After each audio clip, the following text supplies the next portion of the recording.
খাওঁছো ধুনীয়াকে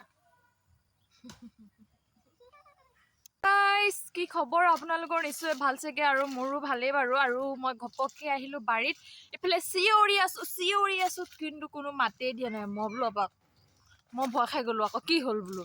তাৰপিছত এতিয়া ভণ্টিয়ে মোক মাতি আছে ভণ্টিক মাতিলো পুৰা চিঞৰিছো মানে বাৰীখন ইমান হাবি হৈ গৈছে মই এবাৰ দেখুৱাই দিছোঁ ভাব দেখিছেনে মানে ইফালৰ পৰা ইফালে মানুহ দেখিয়ে নাপায় কোন ক'ত আছে উকুমালে চকুত দেখিয়ে নাপায় আৰু এইফালে হাইজনী ক'লে গ'ল ইছ ৰাম দেখিয়ে নাপায় অকণ ওচৰত গৈ লওঁ ওচৰত গৈ পেলাই ধুনীয়াকৈ দেখাইছোঁ ইমান বাৰীৰ মাজত সোমাই আছে মই বহুত দিন যিহেতু অহা নাই আজি বোলো এনেই থাকিলোঁ এনেই থাকি আমনি লাগিলে ঘৰত ভাবিছোঁ ধুনীয়াকৈ এইয়া ক'লে গ'ল এতিয়া হাতখন দেখুৱাই দে আকৌ এইজনী ক'ত আছে মা ক'ত আছে বাপৰে ইমান হাবি হৈ গৈছে অ' কৃষ্ণ প্ৰভু আৰু এইখিনি তামোল পুলি আমাৰ ৰুইছিলে যিহেতু আগৰ ভিডিঅ'টোত যদি দেখি পাইছে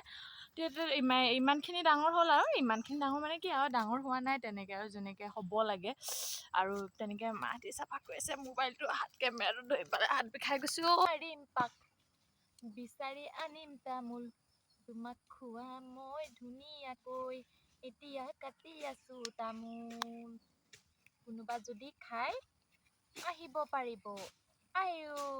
কাটিবকে বনাই তামোল কাটি হৈ গ'ল পিঠা কুমলীয়া তামোল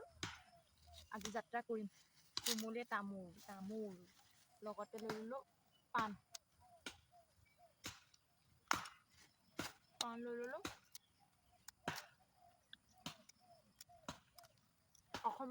অসমৰ মানুহৰ পৰম্পৰা হয় কমেণ্ট কৰি জনাব খাওঁছো ধুনীয়াকৈ হ'ব দে